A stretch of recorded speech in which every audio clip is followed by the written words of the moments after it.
Hello everyone, welcome back. I'm taking care of some personal business here in Brooklyn, where I am originally from.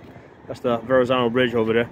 And I'm using the opportunity to do some study on the effects of elevation on our perception of distance. Okay, so I'm using this rangefinder here. This is the SIG Kilo 1400 BDX 5x20.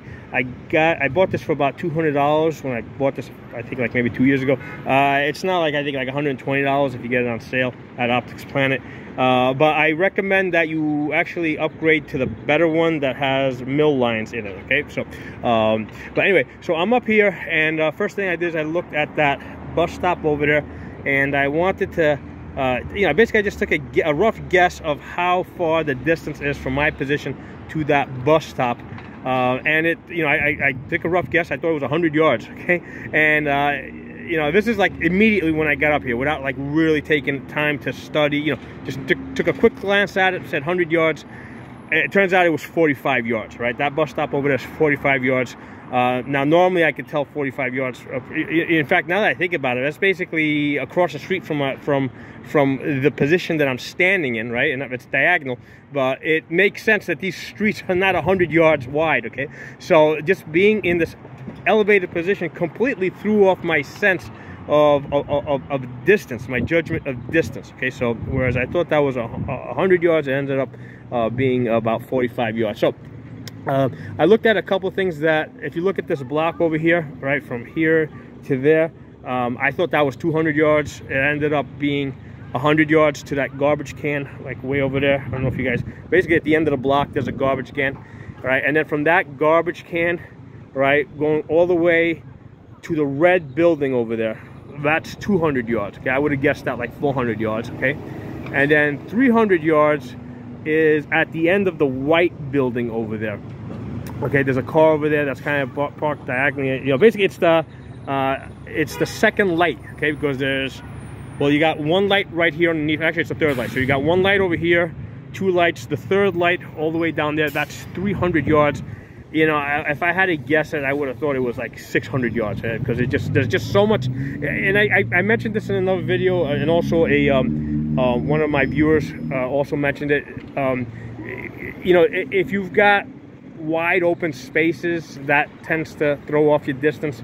You tend to think that things are closer. If you've got a lot of things between where you're standing and the distance, you tend to think that I'm sorry, let me make sure I didn't get that right. If there's no objects between what you're looking at and your position, it tends to look closer. If there's lots of objects between you and your position, it tends to look further. Okay, so obviously with all this traffic here, that there's lots of objects, right, between me and 300 yards out there, so that's why it looks like it's a lot further than it actually is. But I think the elevation plays a big role here, because obviously between my position and this bus stop here, there's not a whole lot of objects between us, and yet at first glance I thought it was 100 yards. Now granted, because I'm looking at it diagonally, it's going to add a little bit more.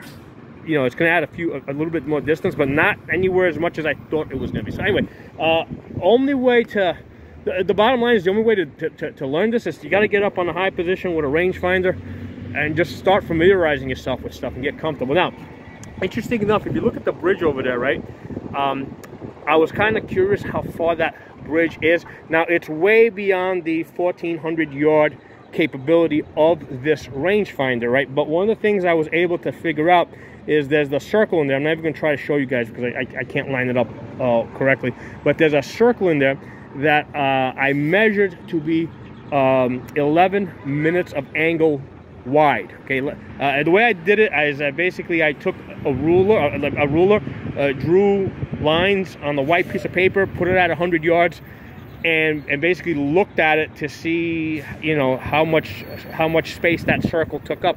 And I was able to figure out that the circle, which I use as the aiming device on this rangefinder, is 11 minutes wide. Okay, so what I was able to do is I was able to put that circle, basically the reticle, on one of the trucks that was crossing the bridge. A truck like that red truck that you see right there, right? So those trucks are about 75 feet long.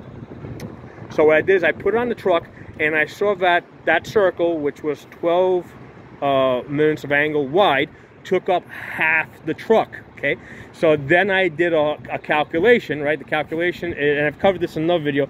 You take the 75 feet that I know these trucks to be, times 12 inches, right? Because I need it in inches. So it's 75 feet times the 12 inches. I got some number, multiplied it by the conversion factor, 95.5. Okay.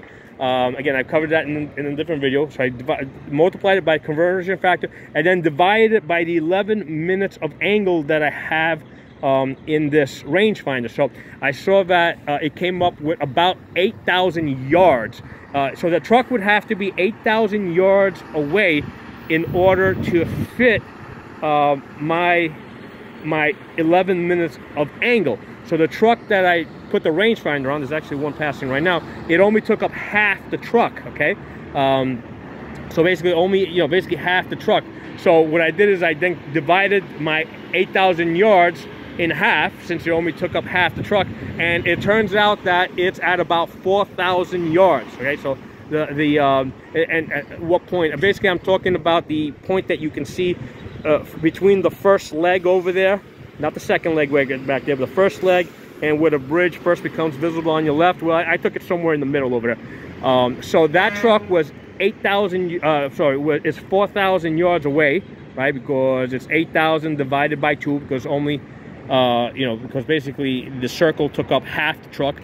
4,000 yards away, and then I basically looked up the yards to miles conversion, and it turns out that it is about 2.3 miles away.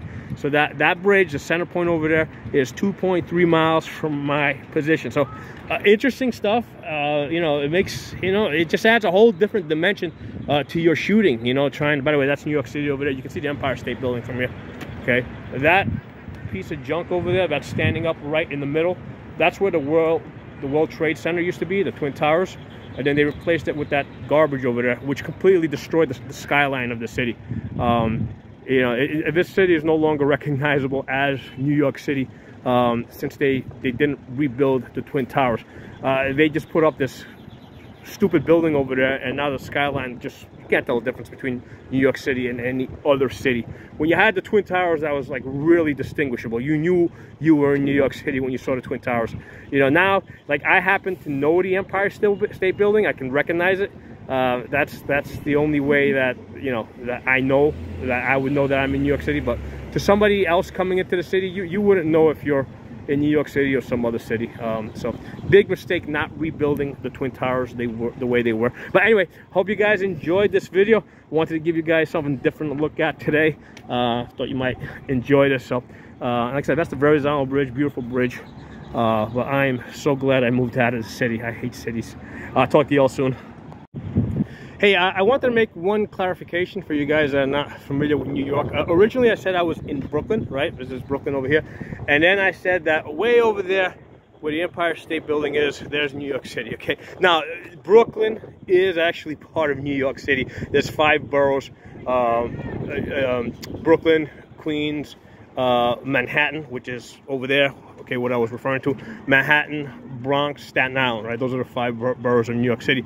But when people say the city, right, or people that live here or lived here in New York City, we're generally referring to Manhattan. Okay, so if we're saying if you're in Brooklyn, or you're in Queens, or you're in Staten Island, or you're in the Bronx, you say you're going to the city, what you mean is you're going to the island of Manhattan. Okay, so that's why I pointed to that area over there, and I said there's New York City over there. That's kind of like a little, that's something that you'll do if you've grown up here.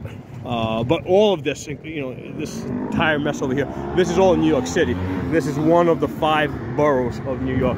But I just wanted to clarify the reason why I would point to that over there, to the island of Manhattan, and say New York City, is because, like, that's, in fact, the address, right, of Manhattan is New York, New York, right? So if you're doing the address, you're going to put, like here you would put Brooklyn, New York, right? Or you put like Staten Island, New York. Well, over there it's New York, New York. You don't write Manhattan, New York. You write New York, New York. So that's why when we say New York City, we're generally talking about the island of Manhattan. I'll talk to you all soon.